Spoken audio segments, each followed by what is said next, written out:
Living in Bradford has changed. Like cities across the UK, COVID-19 is now part of everyday life.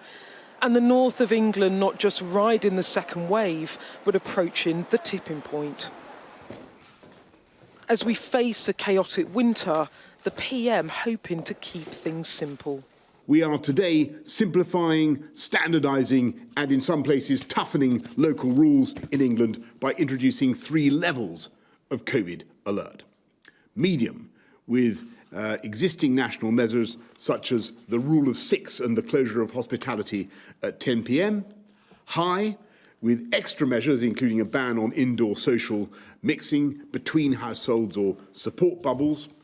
And very high for places where, without further action, the NHS will swiftly be under intolerable pressure.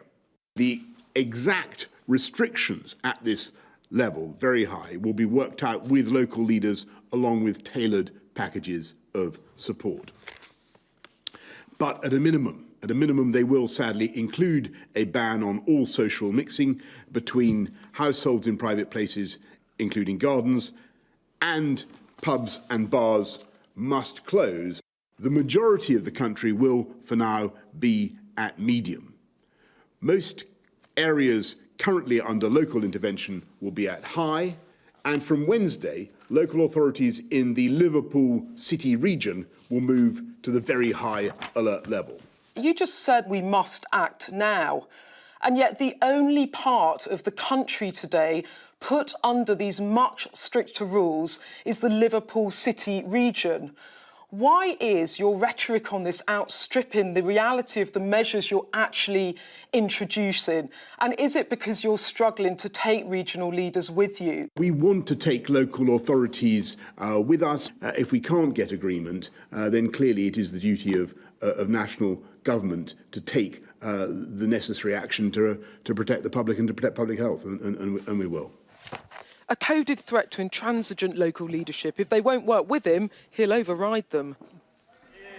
But only reluctantly. The Prime Minister knows the damage these restrictions will bring, earlier telling the Commons he's no choice but to act now.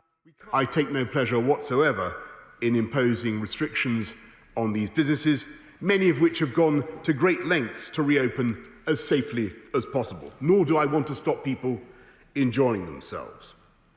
But we must act to save lives. But as the infection rates ratchet up, so too does the criticism. I'm now deeply sceptical that the government has actually got a plan to get control of this virus, to protect jobs or regain public trust.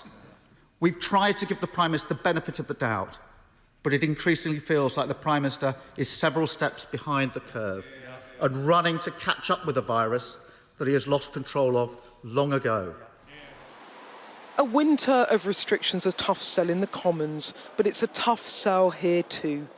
The PM announcing a new COVID alert system 200 miles away in London today, but in Bradford and other cities across the north of England, people have been living in local lockdowns since the end of July, and despite their sacrifices, it's getting worse, not better. And the struggle for the Prime Minister is going to be persuading local leaders and local communities not just to stick with the current rules, but perhaps go even further still. The PM not yet turning the screws on tougher measures for most of the north. But how long will it be before places like Bradford join Liverpool with stricter rules? Many in government worry that it's a question of when, not if. Beth Rigby, Sky News, Bradford.